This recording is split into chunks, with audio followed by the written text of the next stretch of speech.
Halo semuanya, Assalamualaikum warahmatullahi wabarakatuh. Nama saya Mulyadi Saputra dari kelas Psikologi B semester 6. Kali ini saya mau membahas materi yang sangat penting dalam dunia psikologi, yaitu gangguan psikopatologis seperti depresif, bunuh diri, disosiatif, somatoform, gangguan pola makan, gangguan obesitas, dan gangguan tidur. Hingga gangguan identitas gender dan gangguan seksualitas. Video ini sendiri saya buat untuk memenuhi tugas ujian akhir semester dari mata kuliah psikopatologi dengan dosen pengampu tercinta kita, Ibu Hamidah. Oke, mari kita mulai pembahasan materi-materinya. Check it out. Oke, pembahasan pertama kita adalah depresi, yaitu gangguan suasana hati yang seringkali dianggap sepele, padahal dampaknya sangat serius. Sangat-sangat serius sih. Ya, secara teoritis, menurut DSM-5, depresi termasuk dalam kategori mood disorders, ditandai dengan suasana hati yang sedih yang mendalam sih, kehilangan minat, perubahan nafsu makan, adanya gangguan tidur, rasa kelelahan yang teramat sangat, dan perasaan tidak berharga. Hal ini biasanya berlangsung selama lebih dari 2 minggu secara berturut-turut. Dan salah satu teori psikologis yang menjelaskan tentang depresi, salah satunya adalah teori kognitif dari Aaron T. Beck, yang menyatakan bahwa individu dengan depresi memiliki pola pikir negatif tentang dirinya sendiri, dunia, dan masa depan. Konsep ini sendiri disebut sebagai triad kognitif negatif. Selain itu, pendekatan dari biopsikososial juga menjelaskan bahwa depresi muncul dari interaksi antara faktor biologis, psikologis, dan sosial.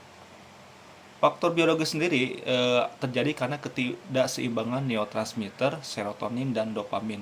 Adapun dari faktor psikologis, adanya trauma ataupun pengalaman masa lalu, dan faktor sosial itu seperti tekanan hidup ataupun isolasi dari masyarakat atau lingkungan sekitarnya. Nah, kalau kita mau gali lebih dalam, model biologis memandang depresi sebagai hasil gangguan pada fungsi otak, khususnya sistem limbik dan sirkuit kortikal yang mengatur emosi. Berbagai penelitian juga menunjukkan bahwa individu dengan depresi cenderung memiliki aktivitas rendah di lobus prefrontal kiri dan ketidakseimbangan hormon stres seperti kortisol. Ya, di sisi lain, faktor genetik juga memainkan peran penting.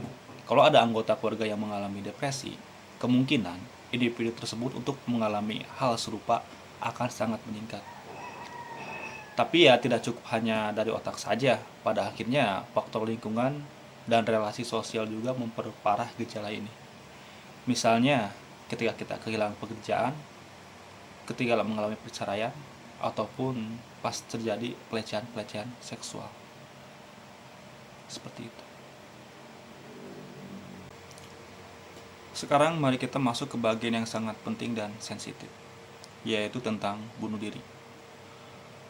Bunuh diri tidak hanya dilihat sebagai tindakan fisik untuk mengakhiri hidup, tetapi sebagai hasil akhir dari proses psikologis yang sangat kompleks. Salah satu teori penting yang membahas hal ini adalah teorinya Thomas Joyner, yaitu Interpersonal Theory of Suicide, yang menyatakan bahwa bunuh diri terjadi karena kombinasi dari 3 faktor utama, yaitu adanya perasaan menjadi beban, keterasingan, dan kemampuan untuk melakukan tindakan bunuh diri tersebut. Biasanya, individu yang mengalami depresi berat seringkali merasa hidup, mereka tidak berharga, merasa tidak dicintai, dan mulai kehilangan harapan. Dan hal inilah bisa mengarah pada ideasi perilaku untuk melakukan bunuh diri. Oke, kita sudah masuk pada bagian akhir dari topik depresi ataupun bunuh diri. Bagian terakhir dari topik ini adalah tentang apa yang bisa kita lakukan. Intervensi terhadap depresi dan pencegahan bunuh diri harus dilakukan dari berbagai lini. Mulai dari psikoterapi seperti melakukan CBT, intervensi farmakologis, memberikan antidepresan, ataupun dukungan-dukungan sosial terhadap orang-orang yang memiliki gejala depresi ataupun bunuh diri. Pemeriksaan rutin dan pelatihan pengenalan gejala juga sangat penting, terutama di lingkungan sekolah dan kerja. Di Indonesia sendiri, stigma terhadap kesehatan mental masih tinggi, sehingga edukasi tentang depresi dan bunuh diri sangat dibutuhkan. Dengan begitu, kita bisa menciptakan lingkungan yang lebih suportif dan responsif terhadap tanda-tanda gangguan mental. Mungkin hanya itu untuk topik depresi dan bunuh diri. Setelah membahas hal tersebut, mari kita lanjut ke bab berikutnya yang tak kalah menarik dan seringkali disalahpahami, yaitu gangguan disosiatif dan somatoform. Oke, check it out. Setelah kita sebelumnya membahas depresi dan bunuh diri, kali ini kita bahas disosiatif dan somatoform. Bagaimana? Apakah pernah mendengar istilah disosiatif? Hal ini yang biasanya seringkali dikira orang sebagai pura-pura lupa, padahal ini jauh lebih kompleks. Gangguan disosiatif adalah kondisi psikologis di mana seorang mengalami gangguan atau pemisahan dalam kesadaran, identitas, ingatan, ataupun persepsi. Menurut DSM-5, gangguan ini terdiri dari beberapa jenis. Ada dissociative amnesia, ada depersonalization atau derealization disorder. Lalu ada yang paling dikenal yaitu dissociative identity disorder atau kalau disingkat DID. Bahasa Indonesia gangguan identitas ganda. Teori psikoanalitik menyatakan bahwa disosiasi adalah mekanisme pertahanan ego untuk menghindari rasa sakit emosional yang terlalu berat, seperti trauma masa kecil ataupun kekerasan. Nah, secara teoritis, disosiatif muncul emang sebagai mekanisme pelindungan dari trauma, terutama yang terjadi di masa kanak-kanak. Teori struktural dissociation menjelaskan bahwa identitas bisa terpecah karena tekanan emosional yang sangat ekstrim. Individu dengan DID bisa memiliki dua atau lebih identitas berbeda yang mengatur perilaku mereka secara bergantian. Setiap identitas mungkin punya nama, suara, bahkan gaya bicara yang berbeda. Sedangkan pada depersonalization, individu merasa seolah-olah ia melihat dirinya dari luar tubuh dan merasa asing dengan dirinya sendiri. Gejala ini bukan pura-pura, tetapi realita yang sangat mengganggu fungsi harian seseorang. Oke, selanjutnya kita akan masuk pada pembahasan somatoform, atau yang sekarang dalam DSM-5 disebut sebagai somatic syndrome and related disorders. Intinya hal ini adalah gangguan psikologis yang dimanifestasikan dalam bentuk keluhan fisik tanpa ditemukan penyebab medis yang jelas. Contohnya, ada seseorang yang mengeluh rasa nyeri yang hebat di perut, tetapi setelah diperiksa tidak ada gangguan fisik sama sekali. Gangguan ini tidak dibuat-buat, karena penderita benar-benar merasakan sakitnya.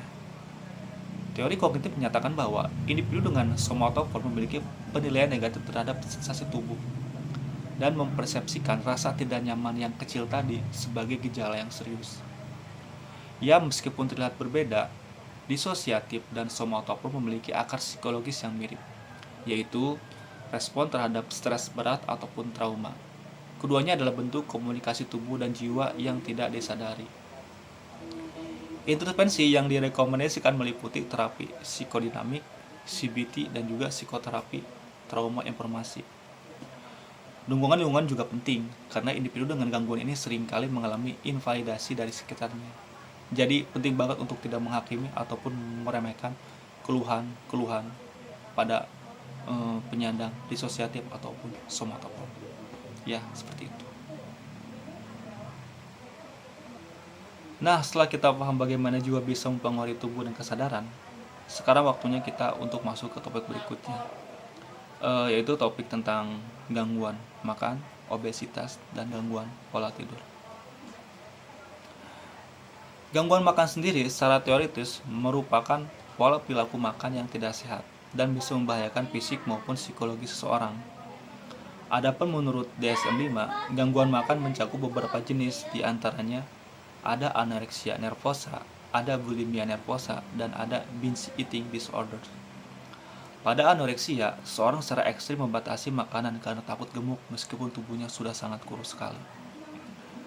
Bulimia sendiri ditandai dengan pola makan berlebihan yang diikuti oleh tindakan kompensasi seperti muntah paksa.